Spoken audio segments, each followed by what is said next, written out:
নমস্কার সবাইকে, আশা করি সবাই ভালো আছেন আর আমিও ভালো আছি। চলে আসলাম সরস্বতী পুজোর ব্লগ নিয়ে। অনেক তাড়াতাড়ি ঘুম থেকে উঠে স্নান টান করে রেডি হয়ে চলে আসলাম স্কুলে। স্কুলে আমি আগে পড়তাম, 9-10 আমি স্কুলে পড়েছিলাম। আর তখন পুজো চলছে, অঞ্জলি দিতে এখন লেট আছে। তারপরেও ভাবলাম যে না কিছুক্ষণ বসে, কিন্তু একা একা ভালো লাগছিল না। তারপর চলে গিয়েছিলাম আমি আমার জেঠুর বাড়িতে।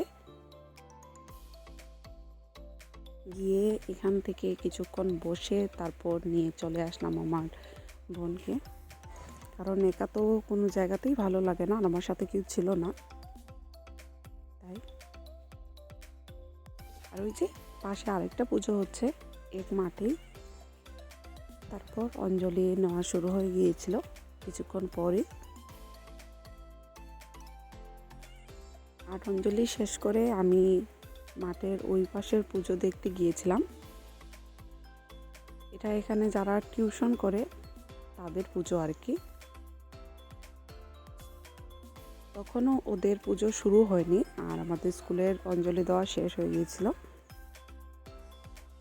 তারপর এখান থেকে বেরিয়ে গিয়েছিলাম স্কুলের ভেতরটাতে।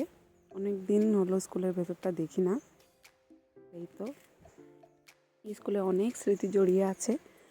ক্লাস 9 আর 10-এ স্কুলের ভেতরটা মনে হচ্ছে এখনও গিয়ে বসে থাকি। তারপর বাইরে বেরিয়ে দেখি এদিকে খিচুড়ি অলমোস্ট ডান সব কিছু। অনেক লোকজন খাওয়া দাওয়া করে স্কুলে আমাদের, বড় ছোট বাহির থেকে আসা লোক অনেক। তারপর বসে পড়লাম এসে প্রসাদ খেতে। এটার জন্যই মূলত যাওয়া, এটা আমি না সবাই। এই তো প্রিয় খিচুড়ি চলে আসলো।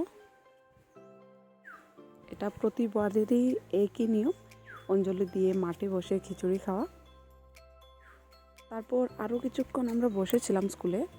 তারপর চলে আসলাম বাড়িতে, আমার বাড়িতে না, জেঠুর বাড়িতে চলে গিয়েছিলাম। ওইখান থেকে সন্ধ্যার সময় বাড়িতে আসি, এসে ড্রেস চেঞ্জ করে চলে গিয়েছিলাম অন্য একটা পুজোতে।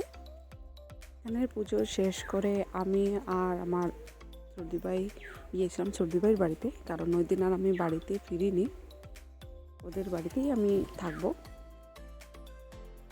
এই তো তারপর ওইখানে এসে দেখলাম পাশের বাড়িতে বিয়ে আছে, বর তখন এসেছিল। আর এই তো বোম ফাটানো হচ্ছে দেখে কিছুক্ষণ এখানেই দাঁড়িয়েছিলাম। আমার বেশ ভালো লাগে এই বোমগুলো ফাটানো দেখতে।